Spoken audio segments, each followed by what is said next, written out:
राम राम मंडळी, कलम 302 विलॉग या आपल्या मराठी चॅनलमध्ये आपलं स्वागत आहे.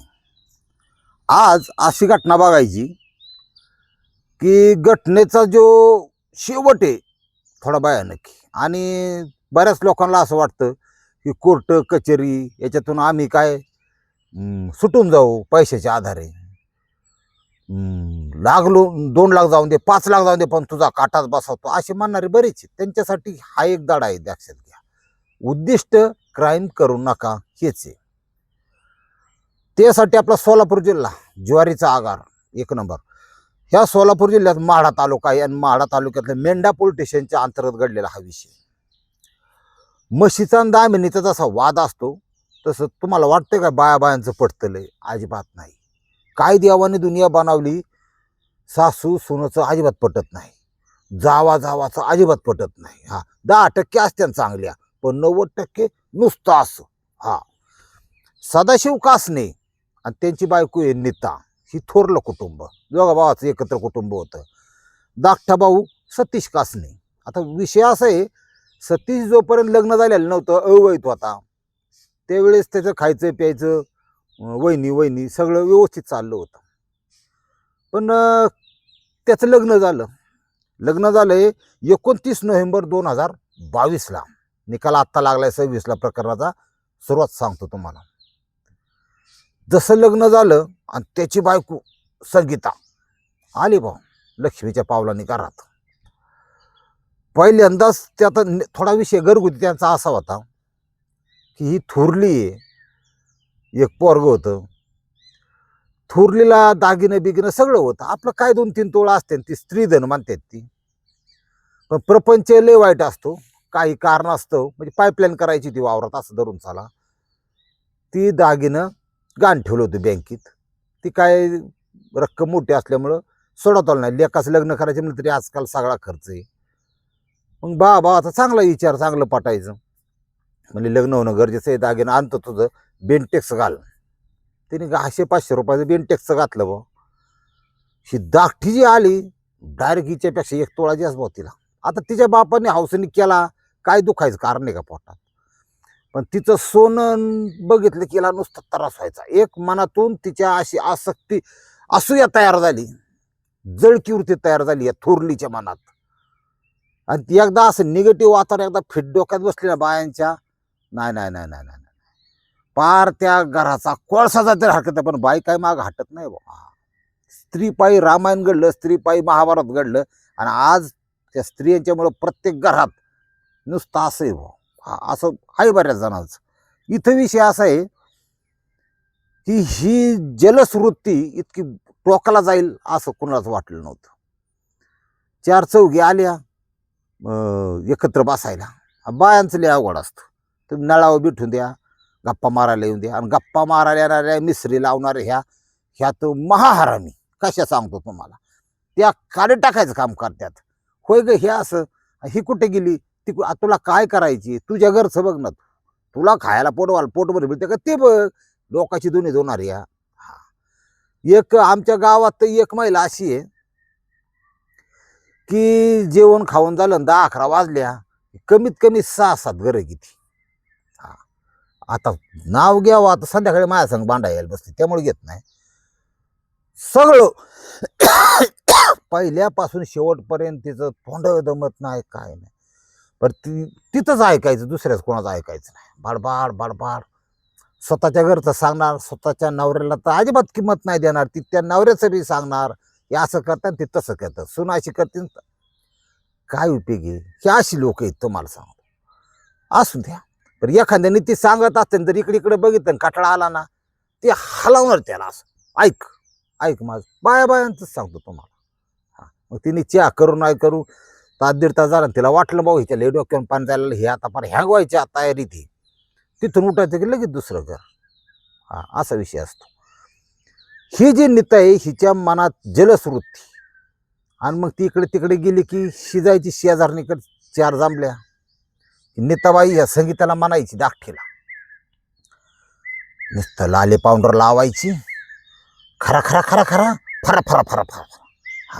नुसती गुरु आणि टाकल्यात, माझं हाईट दागिनं काही मी काही मोडून टाकलं नाही, पण बँकेत गुंतल्यात. घरात घालायची काय गरज आहे का, नुसती माझ्या पुढे निरावती. त्या बायांचं लय अवघड बरं का, तुम्हाला सांगतो. हा, ते डोकंच खतरनाक असतं. आणि गड्याचं कसं असतं, त्याला ते बाहेरचा प्रपंच अमकं तमकं ते काय असल्या गोष्टीत लय डोक्यात घेत नाही. त्याला माहित असते बुद्धिमत्ता किती, त्यामुळे तुला डोकं लावित नाही. ते आपलं बाहेर त्याच्या मागं लय कार असतो. पण ह्या बायांचं काय जमाना. आणि बाकीच्या काही समजून समजून सांगणाऱ्या फार कमी.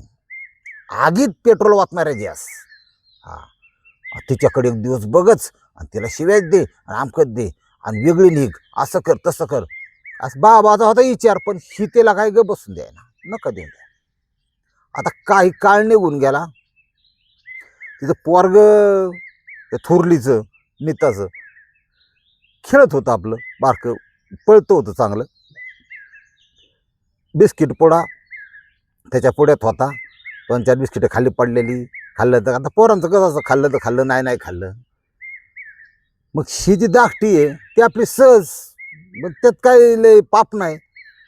खाली बी बिस्किटं पडल्या, सगळं एक बिस्किट घेतलं आणि तोंडात टाकलं. ती हिने बघितलं बा थोरलीनी. हा, बया म्हणली, तुला तर माझ्या पोराचं खायला सुद्धा पुराणा, असं व्हाय ना तसं. किरकोळ गोष्टी असतात बरं का, कौटुंबिक वाद तुम्हाला सांगतो, किरकोळ गोष्टी. ती धाकटी म्हणली, तुला पोतं आणून देते, पण तू कालवा कशाला करते, काय फरक पडतोय, किती खराब झाल्यात, किती खाली पडल्यात, हे टाकूनच देतो आपण, मांजरं खात्यात. तू एका बिस्किटाने एवढं काय मनाला लावून घेते. मग आता ती बी स्त्री आहे ही बी स्त्री आहे, आवटे बा डोकं इथं. हा, उगं ती पुरुषाला गरज असते त्याच्यामुळं थोडं सांभाळून घ्यावं लागतं, नाही तर लय डोक्याला ताणे भाऊ. आता ह्यांचं हे भांडण तर सारखेच चालू झाले भाऊ. ही जास कहार करकासा घरात हा चांगला नसतो. ह्याच्यातून काहीतरी घडतं, काहीतरी होतं, आणि हा थांबवला पाहिजे. बरेच कुटुंब नाही जमत ना, तू तुझ्या घरी ही याच्या घरी विभक्त होत्यात, वाटण्या होत्यात, लागलं पडी. पण जबरदस्ती हा एक पहिला नीतीचा संकेत असावा मला वाटतं, की सारखी बांधण्याची होत्यात ना, दोघा भावांनी विचार करून, ए बा आपलं व्यवहार शेतीचं उत्पन्न अमकं तमकं दुकान हे जाग्यावर ठेवू, आपापल्या पद्धतीने करून खाऊ, आपण विभक्त राहू. ती तिकडं ही तिकडं, नाही जमत त्यांचं. हा एक निर्णय बेस्ट होता. भाऊ एकत्र, फक्त खायला वेगळी. असं काय होतं, चांगलं चुंगलं करून खाता येत नाही, रविवारी मटण आणून खाता येत नाही, का ते एकत्रित कुटुंब असतं. बऱ्याच जणांना पिटीत सफरचंद ठेवायची गरज असते. लाख एवढी तुम्हाला आतलं कळायचं नाही. आता इथं काय झालंय, ह्यांची ती बांधणं सारखीच चालू. 15-20 दिवसाचा कालावधी गेला, महिना गेला. ह्या थोरली जी होती हिची जलसवृत्ती हिच्या डोक्यात बसलं, की हिचा कार्यक्रमच राबवायचा. ही लय माझ्या पुढं डाग मिरावती ना, हिचं डागाचा डबा हाणते आता. हा, आणि मग कोण कुठं ठेवते, त्या कपाट तिचं मस्त जे बापान दिलेलं जागटीचं वेगळं होतं, कपाट होतं. पण चावी जी ना काय, असं कोण प्रत्येकच खिशात घेऊन फिरत नाही 24 तास. मग देवाच्या देवावर आहे, सगळ्यात पाठीमागच्या साईडला गणपतीची मूर्ती होती, त्या मूर्तीच्या खाली ती धाकटी चावी ठेवायची. चोरून बघितलं होतं. हा, म्हणली बघू काय होते, मी थोरली, मी आतापर्यंत प्रपंच केलाय, हिचा नवरा सांभाळलाय दुनियादारी. हा, हिची मजा करते किंवा काय, पण दागिन्याचा डाबाचं तिने हाणला बा. हाय त्या जागेवर नाही मांडले, सकाळच्या पारी आंघोळ केल्यावर धाकटी गेली. आता तिला माहित होतं कुणी घेतला असेल किंवा शंका असं, पण तिने फक्त विचारलं, माझा दागिन्याचा डबा घेतला का हो तुम्ही. शिनी लगेच मोठ्याने आरडायला ओरडायला बांगड्या फोडायला सुरुवात केली. बघा ना, धाकटी माझ्या चोरीचा आळगी तिनं असन, आणि शिला सांभाळत नाही, ते ठेवा कशाला, आणि माझ्या आळ घेतला ना असन तसं, हट मोठा कालवा. म्हणली तू बाकीची नाटकं करू नको, तू माझं दागिने दे. हा, तुझ्याशिवाय कोण घरात येत नाही म्हणली, आणि येणेच घेतलं होतं.